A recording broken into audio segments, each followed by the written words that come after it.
So 2 days ago, Israel launched a bombing campaign dubbed Operation Protective Edge against Gaza that's still ongoing. But despite the horrors on the ground, the mainstream media seems to only be telling one side of the story. Take a look at this. From the Wall Street Journal, Israeli air defense intercepts more rockets as fighting continues. And the LA Times goes on to declare that Palestinian rockets reach farther into Israel. And lastly, the New York Times makes it seem like there's an equal playing field by stating Israel and Hamas simply exchange fire. Well, I guess I really can't expect more from a media apparatus that essentially works as stenographers for the U.S. government.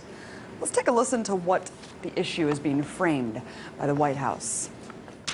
We strongly condemn the continuing rocket fire into Israel and the deliberate targeting of civilians by terrorist organizations in Gaza. No country can accept rocket fire aimed at civilians, and we support Israel's right to defend itself against these vicious attacks. At the same time, we appreciate the call that Prime Minister Netanyahu himself has made publicly to act responsibly. Wait, what? Acting responsibly?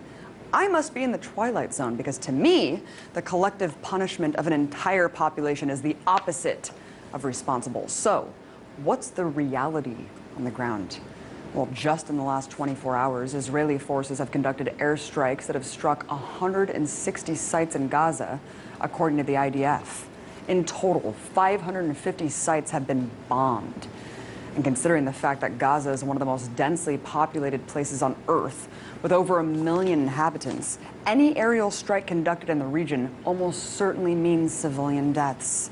In fact, at the time of this broadcast, the strikes have killed at least 53 Palestinians, including 8 children and an 80-year-old woman. According to the Palestinian Minister of Public Works and Housing, at least 50 homes have been destroyed so far and 1,700 damaged. So when the IDF talks about hitting, quote, Hamas targets, remember that Hamas is the democratically elected leadership of Gaza, which could mean any government building or social services for Palestinians. So while the U.S. government can go on and on about Israel's right to defend itself, take heed of the increasing death toll in Gaza and the fact that no Israelis have yet died as a result of Hamas rockets. Look, I denounce deadly force on both sides. But it's important to not frame this as a cycle of violence that's equal. One is the colonizer-oppressor, the other, the colonized oppressed.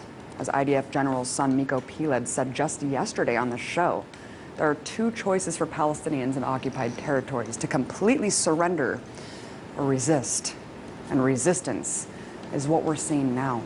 I'm sick of my Palestinian friends losing their friends and family every time Israel goes on the offense against innocent people living in an open-air prison.